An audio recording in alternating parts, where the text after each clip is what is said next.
Hello. Lately, I've been getting a lot of emails from people wondering um, whether to move to Spain or Portugal. And I had the same concerns myself when I was doing my research. So I thought I'd share with you some of the differences and some of the sameness that we've seen between both countries. Maybe it might help you decide which one is better for you. Now, when I started researching where to move to, obviously, the first thing that I thought about was the language. And despite the fact that we ended up in Malta in the beginning, um, Spain, Portugal, and a couple of other places were also on the short list. Now, I'm using this as a point of reference so that if I get any more emails or not calls, whatever, if I get any more questions, I can just send them over to this video. So it's kind of good for everybody. The differences are so little between the countries, they're very similar. The food is amazing in both places, and they're very good hearty food. In Spain, it's all about the jamon, and in Portugal, it's all about bacalhau.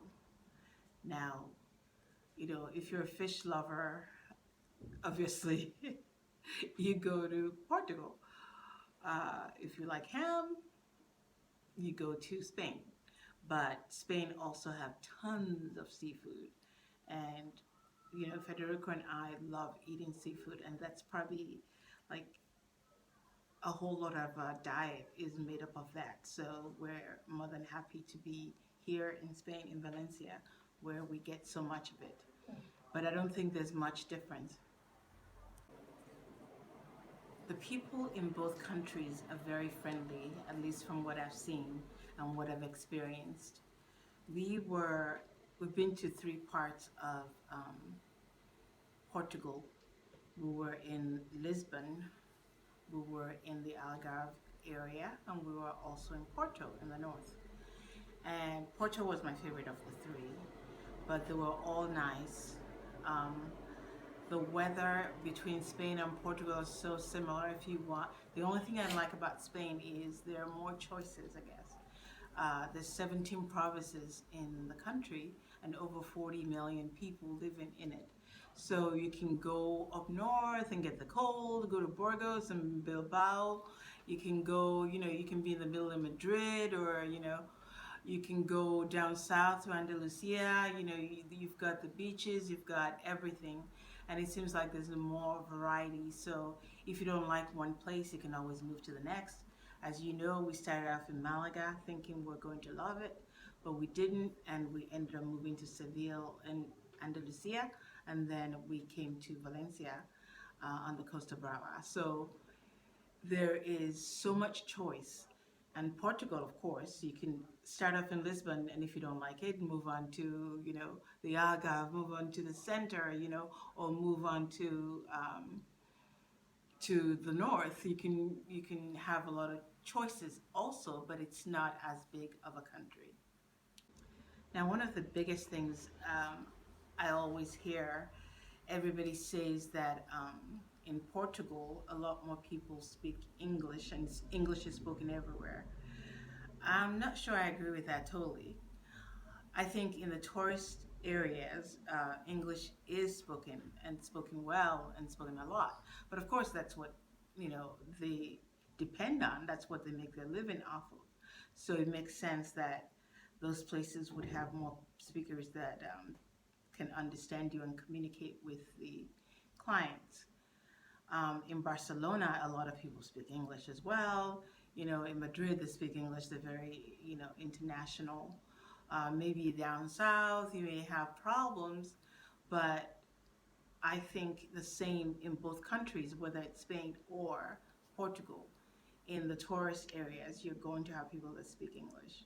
But I think if you're going to come here to live, you definitely want to pick up some of the language, because I think once you leave Lisbon, for instance, it's going to be hard for you to find people that can communicate with you fluently in English. And so you're going to have a really tough time dealing with bureaucracy and all the other things. So I'm not sure I agree with those that say that they speak more English and everybody can understand you. And I think one of the reasons why I think, Portuguese people pick up a little more English than Spanish speakers is like when you're watching television, for instance. Um, in Spain, you have the option of switching the program to the original language. So when I'm watching like Big Bang Theory, for instance, I just make the switch and switch it to English so I can hear it and understand. Now in Portugal, they don't do that. It's in the original language and then it has Portuguese subtitles. So I think it's a little bit easier for people to pick up the words in English. So that may be one of the reasons why you see more people speaking English, but I don't think you can have a full-on conversation thinking that you're going to come from the US and you're going to be able to communicate with people. I think no, if you're going to be outside of the major cities, you should learn the language and start off with something like Duolingo or check it out on YouTube and find some ways to help you. Now you could be one of those people that want to move to some place and not bother learning the language. And there are, spots in the countries, in both countries, where you can do that. Where you stay only in the tourist areas where everybody speaks English and you don't bother learning the language. But I think you're really cheating yourself because it's important to like understand what people are saying to you. And I'm currently learning Spanish, which is good because now it means that I don't have to drag my husband everywhere we go. And I was in the middle of classes when the virus hit, so we're on break right now, and hopefully we'll go back in September. But I picked up quite a bit of Spanish, and it's made life a whole lot better. You can go, I have confidence going places, asking for things, going into shops now, things that I didn't do myself. So I think you're just deceiving yourself and you're going to be in for a world of hurt if you think you're going to just move someplace like Spain and not have any Spanish behind you, or you're going to move to Portugal and not have any Portuguese um, behind you. So that's just something to think about when when you're processing where you're going to go, where you're going. Another big thing, of course, is the cost of living in both countries. Having been to Portugal, Lisbon, and those three places I told you about, one of the first things we do when we're researching places to move to is to visit the grocery stores and see what the prices are, because I think that's a good indication of how expensive things are or how cheap things are wherever you go. Now, overall, we found Spain to be slightly cheaper than Portugal. Especially, I think Porto was about the same, really. We both said that. And we said that going out, because we think, the thinking is, could we live here and could we afford it as people that actually live here? Not we're going for a holiday and we're just seeing the prices in those places. And we felt Porto was affordable and we thought it was about the same. But in Lisbon and the Algarve, especially, I thought the Algarve was almost a little bit more expensive than Lisbon. And I think the reason is there's a lot of expats, like British expats there. And the prices are just higher in the grocery stores and the restaurants. And so in my thinking, it was even a little bit more expensive than in Madrid, for instance. Barcelona was probably about the same as in Lisbon that I found. So I think that's something you also want to think about, the cost of living in both places. I think Spain is just slightly cheaper than Portugal. But if you're coming from a place with, a high exchange rate where your money goes further, then it may not matter to you at all. Let's talk about the big one, taxes. When you're retired, the better place, without a doubt, I think, as far as like how much you'll pay in taxes, has been Portugal, because they had the non-habitual tax thingy where you weren't taxed for 10 years. You had an exemption for 10 years. And so that was a big draw for a lot of people to come into the country because the pensions weren't taxed, or the rental income and all that stuff was not taxed. So it made sense, and you get the great weather, you get everything else. So it was one big advantage to moving to Portugal. And also, if you bought property for like €500,000, you were exempt for something. I don't know. You could get your citizenship, or they had all these good things. And so I think what's happened lately is because everybody has now like gone to Lisbon and Porto. They're making the places really um, unaffordable for the locals, so they had to change that up a little bit. And so recently, within the past few months, they took away the advantage of buying property to get the citizenship. Now you can only get it out of the three central cities. So now, in order to take advantage of that, you'd have to buy property in the middle of the country or someplace else. So that is something to think about when you move, because also, like I was talking about before with the language thing, you're not going to go to the middle of the country and expect them to be speaking to you in English. It's not going to happen. So it can make your life a lot harder if you don't plan on learning the language. Now, as far as the changes, as of March or April of this year, because a lot of the other European countries were complaining about the advantage that Portugal had, they have decided to impose a 10% flat rate on the pension so that it makes it a little bit fairer. And I think in Spain, their flat rate is 28%, if I remember what the store said to us when we were filing taxes. So it's a little bit closer. You know, like I said, I am not a tax expert. This is something you need to check with people, but you may not end up owing taxes in Spain, for instance, because you have to file your U.S. taxes before you can file the Spanish taxes. So there's the exemption. So if you work, it's like $101,000 that you have exempt because they have a pact between the two countries. So it takes a lot to kick in where you have to pay taxes on the side. Now, if you're a retiree and you have a pension, your pension will be taxed on the side. So you would have to find out how much it costs you. But now, at least within imposing the 10% tax, a few of the other countries feel like it's a little bit closer and they're more competitive as far as like attracting retirees. But once again, it's something that you best check before you move. Healthcare in both places seem to be about the same. We've had excellent care in Spain whenever we had to go to the doctor. The cost is cheap. I know I did the video on how much we pay for healthcare here, and I'll leave the link up there so you can check it out if you want to see how much we pay monthly for our healthcare. But my friends in Portugal actually pay just a few dollars less than we do for insurance, like €10 less a month or something like that. So it's pretty close. And so, it's not something that should weigh on you when you're trying to, if that's what you need to decide on.